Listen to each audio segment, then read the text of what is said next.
Question number 5 है हमारे पास। जांच कीजिए कि क्या किसी प्राकृत संख्या n के लिए संख्या 6 की पावर n अंक 0 पर समाप्त होती है। इसका मतलब क्या है कि 6 की हमें कोई भी घात अगर हम रखते हैं तो क्या वो ऐसा पॉसिबल है कि वो 0 पर समाप्त होती है। तो n का मान हम कुछ भी रख सकते हैं, 1 2 3 4 5 जितना है प्राकृत संख्या के लिए हम कुछ भी रख सकते हैं।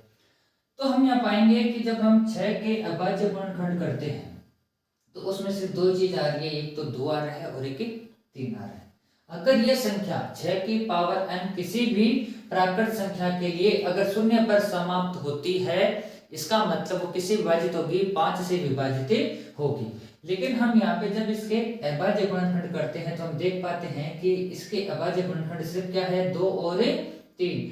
तो हम ये कह सकते हैं कि 6 की पावर n जो है अंक शून्य पर समाप्त नहीं होती। तो हम क्या लिख सकते हैं, नहीं, क्योंकि संख्या 0 पर समाप्त होगी तो किससे विभाजित होगी, 5 से विभाजित होगी।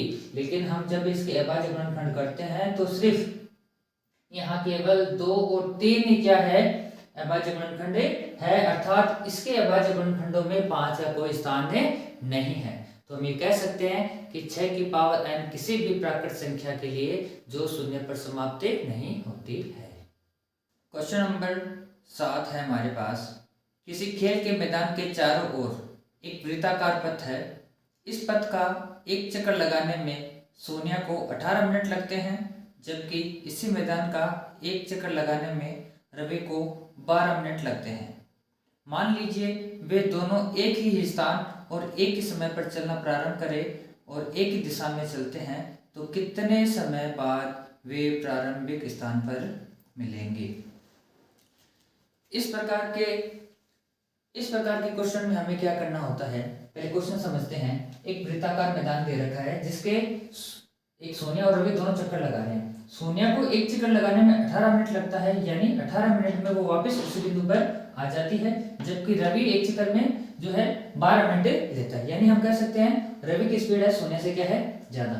तो हमें ये बताना है कि कितने समय के बाद वे वापस मिलेंगे। क्वेश्चन का मतलब क्या है कि जब रवि तो अपना एक चक्कर 12 मिनट में पूरा कर लेगा, सोनिया उसी चक्कर को पूरा करने में 18 मिनट लगाएगी। तो जब ये सोनिया वापस यहाँ पे आएगी, उससे रवि वापस क्या होगा, आगे निकल जाएगा। तो ऐसा कौन सा समय होगा या कितने समय के बाद वे वापस से मिलेंगे। इस प्रकार के क्वेश्चनों के लिए आपको क्या करना होता है कि जो भी हमें दोनों का समय दिया होता है उनका हम एलसीएम ज्ञात करते हैं। तो हम क्या करते हैं, 18 और 12 के पहले अभाज्य गुणनखंड कर लेते हैं। हाँ, 2 का भाग गया 18 में तो कितनी बार गया, 9 बार। फिर इसमें 3 का चला गया तो हमारे पास आ गया 3। फिर दूसरा जो हमारे पास नंबर है वो है 12। तो इसके अभाज्य गुणनखंड करेंगे तो हमारे पास ये आ जाएंगे ये संख्या। तो 18 को हम ऐसे लिख सकते हैं 2 गुणा 3 की पावर 2, और 12 को लिख सकते हैं 2 की पावर 2 गुणा 3। अब एलसीएम निकालने के लिए हमारे पास क्या होते हैं, सभी अभाज्य गुणनखंड लेने होते हैं और उनकी अधिकतम घात लेनी होती है। जैसे 2 इसमें एक बार आ रहा है और इसकी घात 2 बार है तो अधिकतम पावर 2 वाली ले ली। 3 इसमें एक बार है, इसमें 3 की पावर 2 है तो अधिकतम घात कितनी आ गई, 3 की 2। 3 का स्क्वायर 9 होता है और 2 का स्क्वायर 4, तो 9 जो कितना आ गया, 36। तो हम कह सकते हैं कि पुनः वह प्रारंभिक बिंदु पर 36 मिनट बाद मिलेंगे। तो हम लिख सकते हैं अतः पुनः 36 मिनट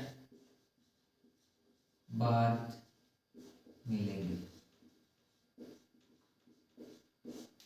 इसका मतलब क्या हुआ कि रवि 36 मिनट में 3 चक्कर कवर कर लेगा। मान इस बिंदु से चल रहा है तो रवि ने पहला चक्कर 12 मिनट में, दूसरा चक्कर 24 मिनट में और तीसरा चक्कर 36 मिनट में। यानी ये अपने तीसरे चक्कर में यहाँ पर आएगा, और जबकि सोनिया है वह अपने दूसरे चक्कर में यहाँ पर आएगी। तो हम कह सकते हैं कि जब 36 मिनट बाद जब ये मिलेंगे तो रवि के तो 3 चक्कर पूरे हो जाएंगे और सोनिया के 2 चक्कर पूरे